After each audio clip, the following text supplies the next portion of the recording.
Hi, and welcome to Carolina Varsity's Part 2 of the 2013 Week 7 recap. I'm Dale Ross. And I'm the pep man, Matt Morrow, and we're going to take a look at Providence defeating West Mecklenburg 31-27 in what most are calling an upset victory here. West Meck coming in number 3 in the state in the AP poll. I picked them to win. I thought it would be close, but I actually got their score right. I thought they would score 27. I thought the defense would not give up 31. And Providence got up by a pretty good margin here, and West Meck came back in the second half. They went to the power I formation, and Sean Wilson, was held in check in the first half. Second half had a big half, almost 200 yards rushing. But Providence offensively were very efficient. Caleb York did a good job at quarterback. Kroll had 10 catches. And they mixed in that run game with that big offensive line. They were able to hold West Meck off at the end. West Meck threw an interception on the last drive, and Providence got the win. Yep. We kind of, in the video last week, I said, don't be surprised if Providence pulls off the win here. Providence has big offensive line, big defensive line. They play well to limit the big play on defense. They execute that read option for the most part very well. It's very deceiving how well they work it. Of course, when I saw it, I think it was probably still kind of being new and worked in, right. And that timing and communication between back and quarterback wasn't quite there. Obviously, the more you practice, the better that's going to get. They were up 21-7, as you say. West Mecklenburg mounted a comeback. They were able to hold on and put a few more points on the board and win. Don't be surprised, because in all honesty, I'm not going to be surprised if Providence does not lose another game in conference. I really believe they got all the tools, and I picked them to be a dark horse. And quite honestly, if they had executed the read option a little better against Olympic, that's not a 21-7 game. That's a game going down to the wire that they have a real good shot at winning. So, I don't view that as a 21-7 game. I view that in my mind as a 21-20 game. That's my mind on it. So, all right. Yeah. Congratulations to Providence on that big win. Another team with a big win, Porter Ridge, defeated Independence 35-34. And obviously generated a lot of talk on our website. Porter Ridge scored with no time on the clock at the end of the game. I think it was a 6-yard touchdown pass. And decided to go for 2. And they did the old water bucket. And Independence wasn't quite ready. And center side pitched the ball to Nick Bagnone. And he got the 2-point conversion, and they got the victory. Independence put up a lot of yardage, played well at times, but story of the game, penalties. Independence had 18 penalties, Porter Ridge had 3. And, those things happen in high school football, and on any given night, any team can win.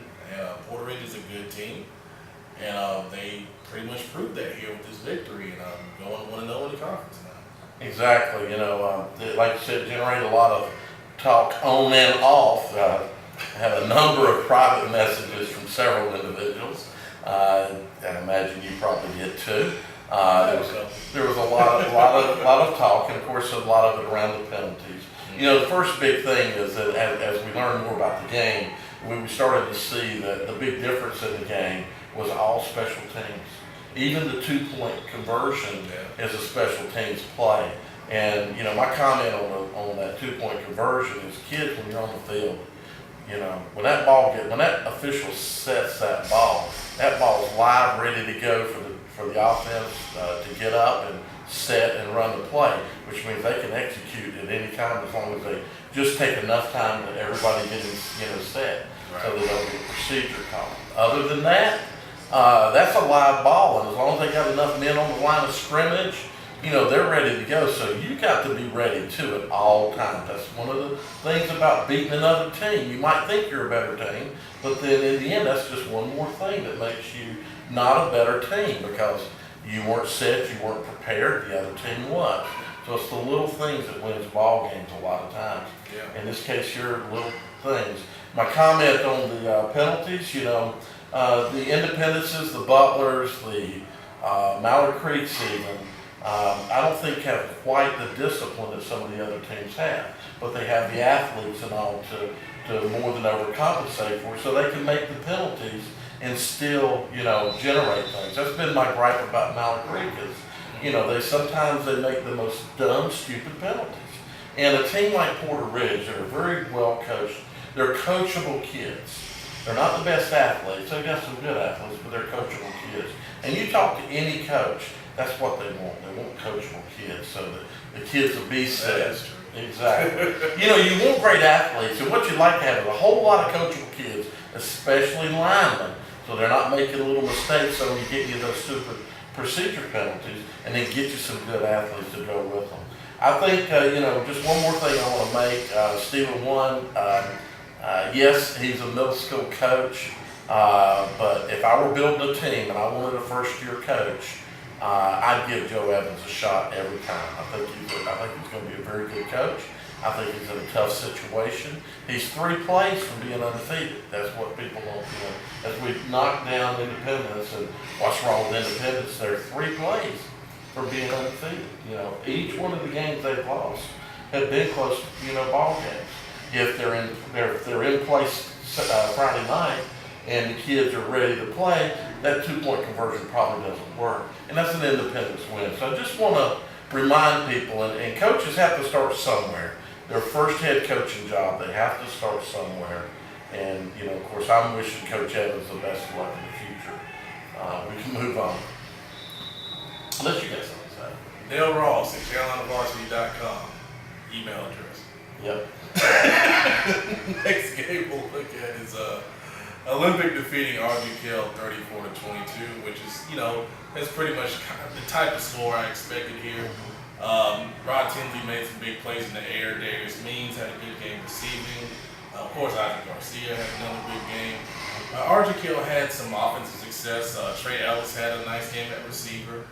But in the end, Olympic made enough plays to pull this one out and remain undefeated in conference play. Well, you and I both know Coach Snead. Yep. So I had Wayne with Coach Snead after the game, and he had a lot of good things to say about the Ardrey Kell defense. And he really thinks of the teams they've faced since then. They might be one of the more defensively sound teams. Obviously, Providence is right up there, but it seems to me the biggest thing with Ardrey Kell was just that offense and maybe getting settled at quarterback, etc. Kind of about the score that we expected. The game sounds like it was a little bit tougher on the field than a 12-point win, but it's a good win for Olympic. And for Ardrey Kell, I think they need to realize this obviously is a 2-0 team in conference that they lost to. It's not a horrible loss, but obviously they need to pick up and win, and the season's not over for them. All right. North Mac defeated West Charlotte 24-23. North Mac had a big lead in this one. And West Charlotte, all of a sudden in the fourth quarter, just started making plays and coming back. Had a defensive touchdown, special teams. And rival game, they made it close, and North Mac held off just at 1 point. Yeah, a lot of people don't realize it is a rival game. Yes. North Mecklenburg and West Charlotte in basketball, that's one of the bigger rivalries in town. The only comment is I didn't think the game would be that close. I thought North would win by a little bit more, so maybe Coach Surratt's got something that might start kick up for him. Let's hope so.